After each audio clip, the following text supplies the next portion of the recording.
রাজশাহী বিশ্ববিদ্যালয়ের দ্বিতীয় সর্বোচ্চ ব্যক্তিত্ব মাননীয় উপাচার্যকে 3 বার লাঞ্ছিত করা হয়েছে শারীরিকভাবে, একবার না। এর সাক্ষীর দরকার নাই, তদন্তর দরকার নাই, এর আজকে রিসেন্ট সাজা দরকার। যতক্ষণ না আমাদের দাবি এবং সাজা দৃশ্যমান না হচ্ছে ততদিন পর্যন্ত আমাদের কর্মসূচি। জানুয়ারি মাসের 2 তারিখে একটা ঘটনা ঘটেছিল, আপনারা জানেন যে আমাদের বিশ্ববিদ্যালয়ে প্রশাসন ভবনে আমাদের সকল কর্মকর্তা কর্মচারীদের সকাল 9:30 থেকে রাত্রি 10:30 পর্যন্ত আটকে রাখছিলেন শীতের রাত্রে, এবং সেখানে আমাদের সারাদিন কোনো ক্রমে পানি বিস্কিট খাবার সরবরাহ করা হয়নি।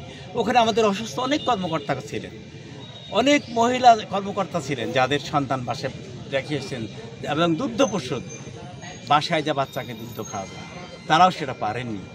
এমনকি অনেক রোজাদার ছিলেন, এদেরকে অনুরোধ করা সত্ত্বেও এরা কিন্তু সেদিন কথা রাখেনি এবং সেই রোজাদারদের ইফতার করার ব্যবস্থা করতে দেয়নি।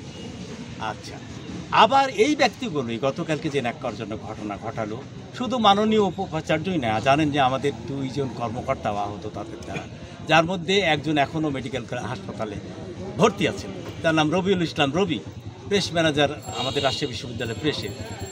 তো এই ধরনের সন্ত্রাসী কর্মকাণ্ড যারা করে, আমি জানি না বিদ্যা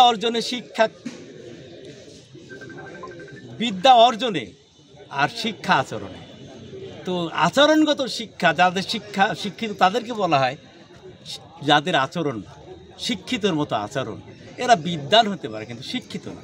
তাই যতক্ষণ পর্যন্ত এই সন্ত্রাসী কর্মকাণ্ডের সঙ্গে যারা জড়িত তাদের ন্যায় বিচার আমরা দৃশ্যমান হচ্ছে ততক্ষণ পর্যন্ত আমাদের সকল প্রশাসনিক কাজকর্ম এবং আমাদের সঙ্গে শিক্ষকরা আছেন ওনারাও একমত, ক্লাস পরীক্ষা এগুলো বন্ধ থাকবে। আমরা যতক্ষণ না ন্যায় বিচার এখানে প্রতিষ্ঠিত করতে পারি, প্রশাসন যদি আমাদের দাবিগুলো মানে না নেন আমরা তো আমাদের কর্মসূচিতে থাকবই। সেই ক্ষেত্রে কিঞ্চিত যদি ব্যাঘাত ঘটে ব্যাহত হয়, এই জন্য প্রশাসন দায়ী করবে, আমরা না। প্রশাসন সেই পরিবেশ আপনারা কি বলতেছেন কাল থেকে আপনারা কমপ্লিট শাটডাউন করে দিবেন? Complete shutdown. স্যার, এই কমপ্লিট শাটডাউনের আওতামুক্ত কি থাকবে? যদি পরিবহন, পানি, বিদ্যুৎ এবং যারা রাষ্ট্র নির্বাচনের সঙ্গে সম্পৃক্ত তারা। আচ্ছা স্যার, রাষ্ট্র নির্বাচনকে সুষ্ঠুভাবে পরিচালনা করার জন্য কিছু শিক্ষক কর্মকর্তা সেখানে প্রয়োজন আছে। যদি আপনাদের মাঝ থেকে কেউ নির্বাচনে কার্যক্রম পরিচালনা করে সেক্ষেত্রে আপনাদের কোনো বাধা থাকবে কিনা? না, সেখানে আমাদের কোনো বাধা নাই, কোনো বিপত্তি নেই, বরং আমরা চাই যে উৎসব মুখর পরিবেশে সকলের অংশগ্রহণে রাষ্ট্র নির্বাচনটা ঐতিহাসিক নির্বাচন এবং স্বচ্ছ।